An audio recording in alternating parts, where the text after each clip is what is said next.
Para mí es un orgullo y una motivación extra representar la carroza del Thyssen, sobre todo porque mola mucho sacar las obras del Thyssen a la calle, ¿no? Y sobre todo gritar más fuerte el mensaje más poderoso de diversidad, de libertad y de amor libre.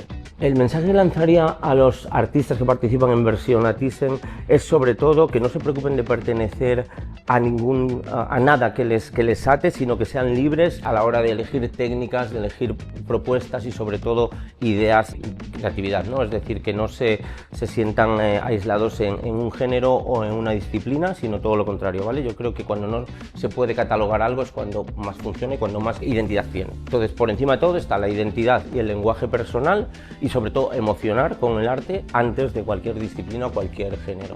El proceso empieza con una conversación maravillosa con el guía del Thyssen, bueno, con un trabajador del Thyssen que me cuenta los mensajes que hay detrás de las obras, y ahí empieza la conexión con 4 de las obras, ¿no? Sobre todo por lo que me cuentan y también por la composición que me proponen, porque la carroza es un formato horizontal para la cual necesitaba elementos y personajes que interactuaran en esta composición, ¿no? Que yo ya preveía ya en el museo, ¿no?